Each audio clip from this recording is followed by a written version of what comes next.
Bonjour, bienvenue dans ce tutoriel vidéo qui vous permettra de réaliser le fichier d'usinage de votre châssis. Dans ce châssis, j'ai prévu des arrondis volontairement au cas où vous ayez une pièce de la sorte. Sur le côté gauche, premièrement, cliquez sur l'icône pour déplier votre châssis. Il sera fabriqué déplié. Zoom au mieux, puis ensuite mise en vue de face. Votre pièce doit être positionnée de la sorte. Si ce n'est pas le cas, appelez le professeur. Fichier.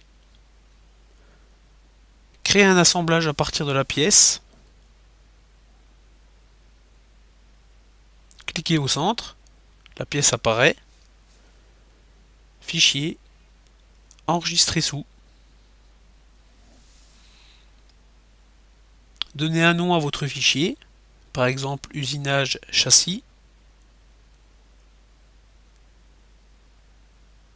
Vérifiez le répertoire d'enregistrement et cliquez sur enregistrer. Enregistrez tout. Ensuite, nous allons lancer FICN. FICN démarrer. Je valide. Clique sur l'élément. Clique sur nouvelle entité de fraisage. Premièrement, choix de la machine. Parmi la liste des machines proposées, choisir Charlie 4U T5. C'est celle qui est au fond de la salle. Je valide. Un menu est apparu avec différentes icônes. Nous allons les sélectionner. La première, sélection des origines. On clique sur l'élément principal, c'est en rouge.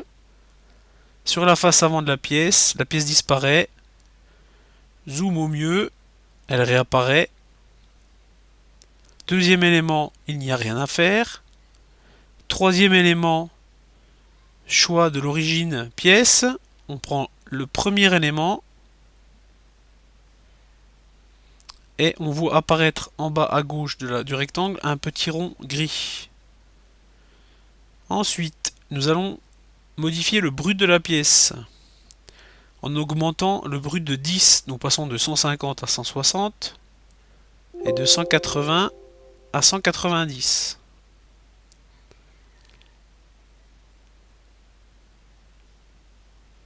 Je valide. Cette étape n'est pas obligatoire pour les élèves qui ont un rectangle tout simple. Je valide. Voilà, on voit le brut de la pièce qui est un peu plus grand que la pièce principale. Choix de l'outil. On est un petit peu patient.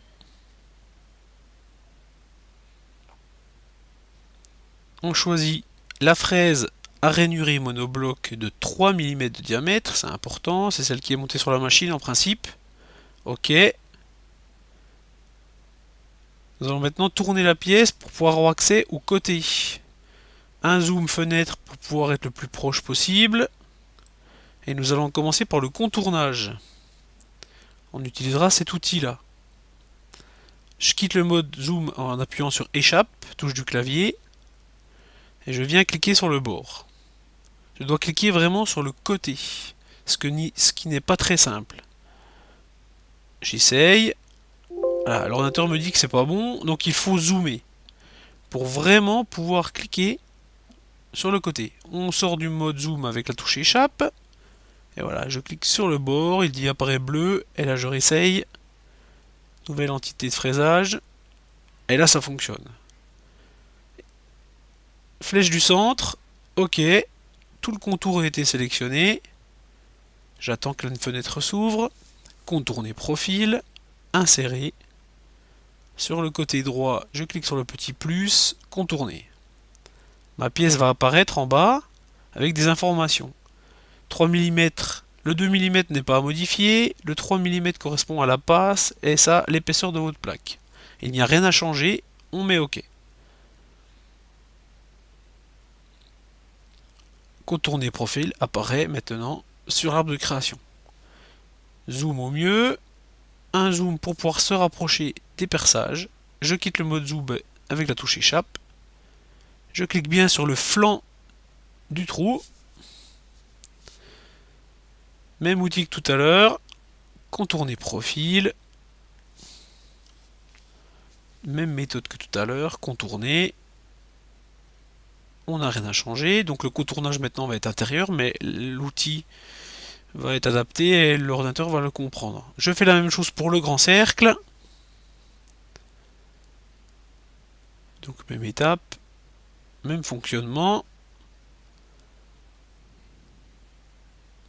Pas d'éléments à changer, toujours 3 mm en une passe. Et donc maintenant sur le côté, j'ai bien tous mes outils. Contourner profil et 3 qui apparaissent en bleu successivement. Nous allons pouvoir faire une simulation. La fraise va apparaître, elle va donc contourner dans un premier temps. Donc là, elle va passer qu'une fois puisqu'on enlève 3 mm en une fois et en une seule étape.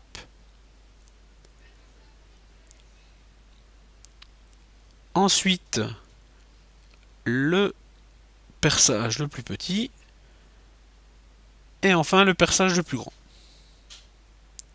La simulation est terminée, ce qui me permet de valider mon travail. Maintenant, nous allons passer au codage. On clique sur Code, dernière icône. Et là, vous voyez apparaître un code qui a été établi par le logiciel FICN et SolidWorks, qui est le code que va lire la machine. On clique sur Enregistrer. Normalement, le fichier a déjà été enregistré. Pour être plus sûr, on vient cliquer dessus. Donc, c'est usinage châssis 10. Enregistrer. Voulez-vous le remplacer? Oui. Voilà, là mon fichier est 1. Je vérifie qu'il est bien enregistré. J'ai deux fichiers. Un usinage châssis 10 qui est apparu et un .tps qui est juste dessous. Celui-là, il sert à rien. Vous pouvez le supprimer avec la touche supprime du clavier. Voilà. Donc là, le fichier d'usinage est terminé. Appelez votre professeur pour qu'il puisse valider votre travail. On va juste fichier enregistrer tout. Comme ça, tout sera enregistré. Et il n'y aura pas de problème.